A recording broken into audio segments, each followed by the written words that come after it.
Seberes mendirikan tenda dan masak-masak, Yuliana selaku koordinator konsumsi bergegas menyiapkan makanan.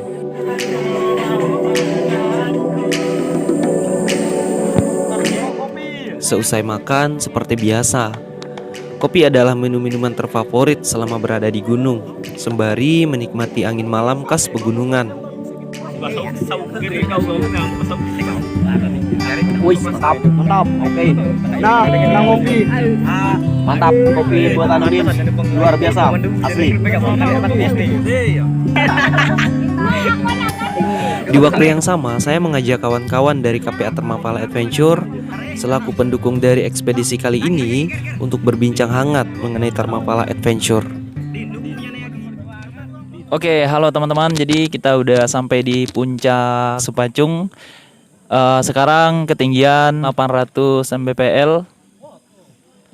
Nah, jadi di sini ada perwakilan dari teman-teman dari anak-anak Termapala Adventure. Oke, nah kita akan tanya-tanya dulu ke teman-teman semua. Ini dari siapa namanya? Oh, nama saya Yosep dari Senipahan, Sajingan Besar. Nama saya Yayan dari Batu Hitam. Oke, ini adalah teman-teman perwakilan dari Termapala. Jadi untuk Bang Yosep ini pangkatnya apa nih kira-kira di sini? Kalau saya divisi touring, Bang. Divisi touring. Iya. Oke, untuk Bang Yayan sendiri gimana? Kalau untuk saya selaku ketua di Termapala. Oke, ini adalah orang-orang penting di sini gitu ya. Jadi sebenarnya masih banyak lagi teman-teman yang lain karena mereka punya kesibukan masing-masing. Oke, yang perlu saya tanyakan di sini adalah udah berapa tahun nih kira-kira Termapala? Siapa yang mau jawab? Baik, untuk pendirian Termapala baru berjalan 2 tahun. Baru 2 tahun ya. Pokoknya 2 tahun lah, 2018 kemarin. Ini juga agenda pertama kami ke Sepancung, ke Bangkayang. Jadi kawan-kawan pada kesempatan hari ini banyak yang hadir. Ada juga kawan-kawan yang tidak sempat hadir karena ada halangan yang kita tidak tahu satu persatunya. Baik, mungkin itu yang dapat saya sampaikan. Oke, itu tadi mungkin perkenalan singkat mengenai Termapala sendiri. Nah, untuk touringnya nih udah ada berapa spot yang kalian lakukan di sini selain di Sepancung ini? Yang meluruskan dari Pak Ketua kita tadi, sebenarnya mungkin maksudnya untuk rencana ke Sepancung yang pertama kalinya, tapi untuk Termapala itu udah banyak program juga yang udah dilaksanakan. Iya.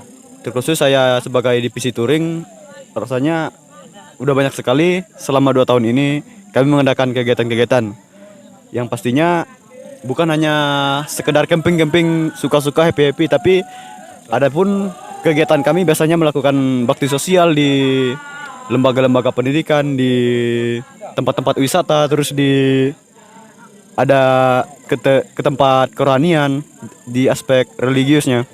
Terus untuk touringnya yang saya ingat, kami pernah ke Riam Marum, ke Dawar. Itu kami mengikuti acara yang diajarkan oleh GPA Pak Jaji bekerja sama dengan Polhut di sana. Jadi di situ juga banyak pengalaman yang kami dapatkan. Selain itu, untuk yang lokalnya kami sudah termasuk banyak sih udah dilakukan di setiap tempat wisata yang ada di Sajingan Besar. Bahkan sampai di Riam Cagat udah 4 kali ya. Udah 4 kali. Di Riam Banok udah beberapa kali juga mengadakan baksos. Terus di Riam Berasap 1 kali. Di SD-SD di daerah Sajingan Besar mungkin udah beberapa kali juga kami mengadakan bakti sosial. Kemarin juga ada bersama anak-anak KKN dari Untan ya? Ya, Bersama anak SDN berapa? 10 Batu Hitam. SDN 10 Batu Hitam kemarin. Baksos dengan anak-anak KKN dari Untan. Mungkin itu aja sih, Bang. Oke, udah banyak juga ya dari awal kalian terjun di Termapala ini gitu ya. Nah, jadi yang ingin saya tanyakan di sini adalah hal yang paling berkesan nih. Ketika pertama kali kalian mendaki gunung atau bakti dimanapun, hal apa sih yang buat kalian berkesan untuk balik lagi ke hal-hal itu gitu loh, termasuk naik gunung? Berdasarkan pengalaman sih, kayaknya bukan hanya saya sih yang merasakan. Kayak yang di Riam Cagat tuh sampai udah 4 kali ya, 4 kali. Saya sih udah baru sekali ikut yang ketiga. Dan yang pastinya sih yang membuat yang berkesan gitu pada saat itu, kita selain mendaki selain melihat pemandangan gunung, kita juga bisa menikmati riam. Selain itu juga ada kerinduan alam kita, ada kerinduan tersendiri kita terhadap alam yang ada di sana. Jadi kayak kita ingin melihatnya bagus gitu, ingin mengeksplorasi riam tersebut gitu, biar bisa dikenal oleh masyarakat sekitar. Soalnya berdasarkan pengalaman juga, ketika kami mengupload foto-foto video di media sosial kami masing-masing, masih banyak komentar-komentar dari warga lokal tidak mengetahui tempat tersebut. Padahal itu sangat dekat sekali dari lingkungan dari kampung mereka. Baik, tambahan dari saya. Jadi dari saya ini untuk yang menantang sih kayaknya sih belum ada yang terlalu menantang. Karena target kami juga dari Dharmapala belum sepenuhnya tercapai. Jadi target yang menantang itu belum ada kayaknya. Jadi untuk yang lebih spesifiknya, kenapa kami sering kepikir mau naik gunung, yaitu kebersamaannya. Yang pertama kebersamaannya, kekompakannya. Dimana ketika kita kompak, apapun hal bisa dilakukan. Bahkan hal yang berat-berat pun bisa kita lakukan dengan mudah. Itu tadi berkesan atau enggaknya itu udah masalah belakang gitu ya. Yang penting kita udah sukses dulu di bidang itu. Oke, ada yang perlu saya tanyakan lagi. Ini bukan untuk Dharmapala sendiri atau buat teman-teman yang pemula banget. Ketika ingin mendaki gunung itu apa saja sih yang perlu disiapkan? Karena kan tas carrier aja nggak cukup gitu kan, kalau nggak punya tenaga dan kesiapan yang matang gitu ya. Untuk Bang Yosep sendiri, gimana menanggapi hal ini, Bang? Sebenarnya sih yang pastinya sih ongkos atau modal ya, yang pasti lah, yang secara umum. Karena kan kita pasti menjelajah tuh ndak hanya di sekitar situ, mungkin jangkauannya lebih jauh. Jadi yang pastinya kita ditransport dengan konsumsi kita. Dan untuk pendakian sih selain keril kan, keril sih itu yang pasti juga sih, termasuk pasti, karena kan budget kita membawa amunisi ke atas itu mungkin harus banyak gitu, selain peralatan kita pribadi, alat-alat kita yang lain-lain, terus persiapan yang matang gitu kan. jadi kita harus menyiapkan keril yang cocok untuk di gunung. Sebenarnya bukan bagus hendaknya, tapi yang lebih cocok, lebih muatan dan lebih enak dibawa pada saat mendaki gitu. Yang paling penting sih keril dengan tenda sudah termasuk ke keril sih, karena kan intinya kalau kita mempunyai keril yang memadai, masalah tenda segala macamnya Bisa masuk di situ. matras bisa masuk di situ gitu. Lebih secara umumnya kayak amunisi segala macam pun tergantung ke keril yang kita bawa gitu. Ini buat teman-teman pemula yang pengen mendaki gunung dimanapun itu. Jadi kita nggak berpatokan bahwa ketinggian atau rendahnya gunung itu tidak menjadi alasan kita gitu ya. Jadi Alat-alat yang lengkap. iya, pokoknya perlu tenaga, fisik, dana, itu aja. Oke, mungkin untuk pertanyaan selanjutnya nih buat teman-teman anak Dharmapala. Jadi ada yang pengen mau ikut gitu kan, itu caranya seperti apa nih kira-kira? Kalau mau ikut, terus ada nggak sosial medianya yang harus yang bisa dihubungi gitu, baik Instagram ataupun Facebook ataupun ada channel YouTube-nya mungkin? Untuk IG-nya ada, yaitu Dharmapala Adventure, Taruna Muda Peduli Alam. Nanti bisa dicantumkan ya. Kemudian Facebook-nya juga ada, Taruna Muda Peduli Alam juga. Pokoknya buat kawan-kawan yang mau ikut dengan anggota, kami siap menerima. Tinggal masuk grup FB Dharmapala, kemudian isi linknya atau formulirnya di situ.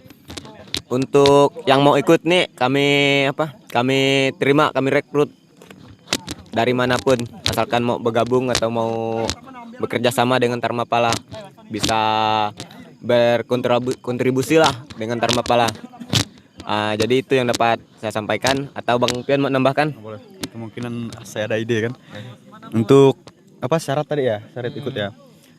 Ya sebenarnya sih kebetulan juga banyak sih kawan-kawan yang ingin masuk gitu ke komunitas gitu. Terus mereka nanya alasannya apa, pertimbangan mereka tuh belum ada alat inilah, belum ada alat itulah. Nah, Terus sebenarnya kita bisa memulai dengan hal-hal yang kecil dulu gitu kan.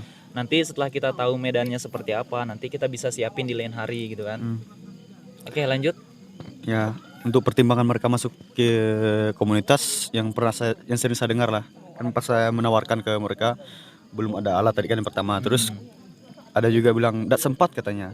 Tapi sebenarnya kami di sini Termapala ya, khusus ya Termapala, kami tidak mengikat siapa yang masuk ke anggota gitu. Jadi lebih fleksibel gitu. Oh, Ketika siapapun mereka boleh gitu. kayak rapat atau ada kegiatan, kalau memang tidak memiliki waktu yang cukup, nah, bisa dipertimbangkan lagi mungkin. Tapi yang penting ada konfirmasi kepada apa yang bersangkutan, Siap apa ke enggak ketua atau yang divisi-divisi yang bersangkutan yang lainnya gitu.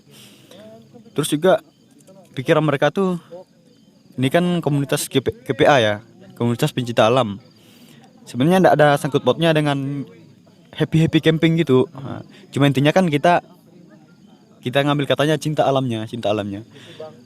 Bukan berarti kayak mereka tuh kan, aduh saya tidak suka daki bang, saya tidak suka inilah, saya tidak suka keriam.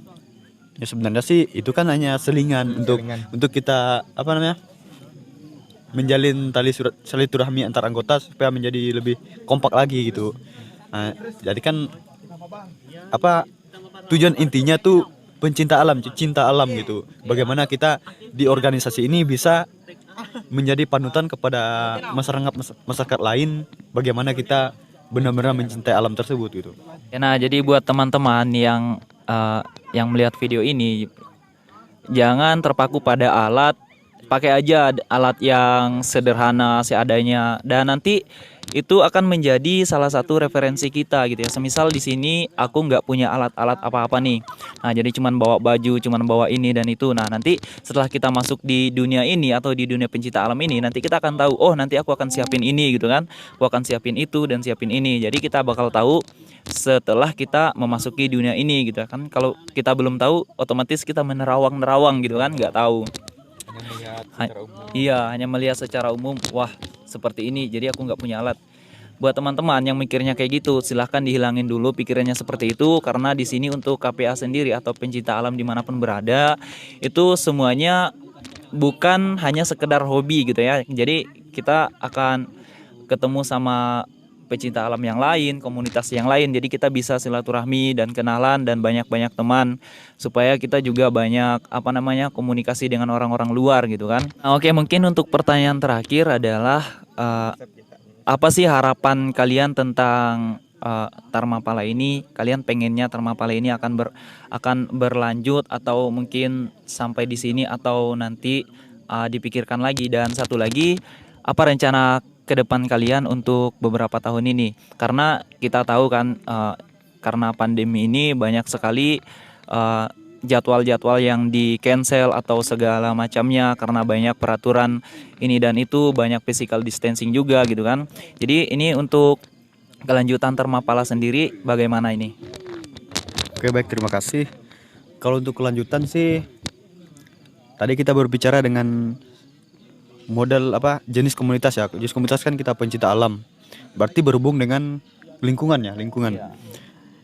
Nah, secara boleh kita ketahui kan, untuk lingkungan ini sebenarnya aspeknya lebih luas ya. Pendidikan masuk, sosial apalagi. Pokok di lingkungan kita, ke masyarakat kita rata-rata berhubungan dengan lingkungan. Nah, jadi harapan kami ke depannya nanti ketika benar-benar anggota kami sudah mulai aktif, mulai semua divisi, semua seksi sudah berjalan dengan lancar, kami harap kami bisa memasuki semua bidang tersebut agar masyarakat, terkhusus untuk Sajingan lah, tidak usah terlalu luas, terus untuk Sajingan bisa merasakan kinerja dari komunitas kami, kinerja manfaat dari komunitas kita ini Dharmapala gitu. Biar bukan hanya komunitas cuma-cuma, tapi ada tujuannya, ada hasilnya gitu, ada yang bisa dilihat dari hasil kerja komunitas ini. Nah, mungkin untuk rencana selanjutnya nih, ada planning apa nih kira-kira di tahun depan atau mungkin tutup tahun nanti? Mungkin Bang Yayan bisa nambahin. Untuk planning kami ke depannya yaitu ada 3 target.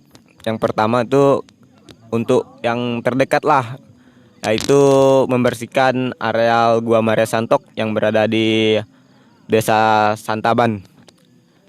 Kemudian untuk agenda yang kedua yaitu merintis di Suansang kah? Suansang, Riaman Suansang, masuk Desa Sungai Bening, jalan menuju Temajuk. Itu harapan kami kepada anggota Tarmapala dan kepada masyarakat lah, khususnya yang di Sajingan Besar, ikut berpartisipasi merintis Riam yang ada di Suansang. Jadi untuk agenda kami yang ketiga yaitu bulan 12 ke Barumput, Gunung Barumput atau Gunung Rumput yang ada di Desa Sanatap, langsung yang berbatasan langsung dengan Malaysia, negara tetangga. Jadi planning kasar kami untuk saat ini ke depannya itu aja. Kurang dan lebihnya akan kami umumkan lagi di sosial media kami, FB Tarmapala. Jadi pesan saya untuk masyarakat Sajingan Besar, khususnya anak mudanya atau yang sudah tua-tua juga bisa ikut Tarmapala. Kami tidak membandingkan umur, asalkan bisa berkontribusi bersama Tarmapala. Jadi kepada masyarakat Sajingan Besar, ayo ikut bersama kami Tarmapala. Jangan memikirkan hal-hal yang tidak bisa dipikirkan lah. Jadi ikut aja dulu Tarmapala. Dalami aja dulu Tarmapala, gimana sih Tarmapala. Tarmapala tidak harus mendaki gunung. Tarmapala juga bisa bakti sosial.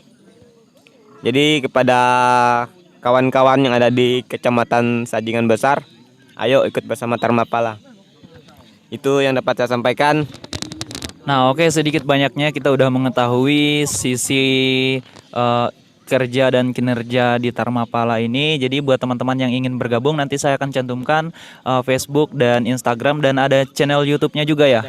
Oke, nanti saya akan cantumkan linknya di bawah di deskripsi. Silahkan teman-teman pantau aja apa saja kegiatan-kegiatan mereka, dan teman-teman bisa tanyain aja ke mereka, bisa melalui DM Instagram ataupun komentar di YouTube mereka. Oke teman-teman, mungkin ini aja yang dapat saya bagikan kepada kalian semua. Semoga perbincangan ini membuat kalian mendapatkan suatu inspirasi untuk kalian ke depannya. Apapun planning kalian, semoga dapat tercapai dengan baik. Oke teman-teman, see you next time and bye.